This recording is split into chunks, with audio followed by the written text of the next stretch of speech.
امام سجاد علیہ السلام اپنے تمام عقیدت مندوں کو بتاتے تھے کہ سعادت کا سبز رنگ سیاہ رنگ میں بدل گیا۔ اے لوگو، جب محرم کا چاند مدینے میں ظاہر ہوتا تو امام سجاد اپنے لباس کو سیاہ کر دیتے، اپنے پاؤں سے نلین اتار دیتے، اپنے سر سے امامہ کھینچ لیتے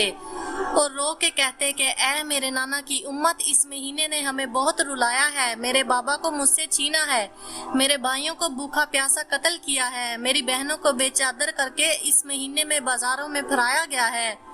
تبھی آپ کی سنت پر عمل کرتے ہوئے قیامت تک ماننے والے جب پہلا محرم آتا ہے تو اپنے لباس کو سیاہ کر دیتے ہیں، اور خصوصاً 8 محرم، 9 محرم، 10 محرم سیاہ لباس پہنتے ہیں، کیونکہ کالا لباس سوگ کی نشانی ہے۔ یہ اس بات کا اعلان ہے کہ ہم دنیا کے رنگوں کو کچھ دن امام حسین کے غم کے لیے خود سے دور کرتے ہیں، اپنی خواہشات سے دور ہوتے ہیں اور یہ کچھ دن امام حسین کے غم میں گزارتے ہیں۔ میں آپ سے بھی گزارش کروں گی کہ یہ وہ عمل ہے جن سے انسان کو امام سجاد کی دعا ملتی ہے، کیونکہ جیسے ہی امام سجاد کسی کو امام حسین کے غم میں روتا ہوا دیکھتے تھے تو آپ اللہ کے دربار میں دعا مانگتے تھے کہ اے میرے اللہ، اس میرے بابا کے رونے والے کو جنت عطا کر دے، اس کی دنیا اور آخرت آسان کر دے۔ تبھی ان 10 دنوں میں کالا لباس پہننے والے کی تمام مصیبتوں کو ختم کر دیتا ہے اور آنے والا پورے سال رحمتوں برکتوں کے ساتھ گزرتا ہے، جس سے اس کا آنے والا ہر سال رحمتوں اور برکتوں کے ساتھ گزرتا ہے۔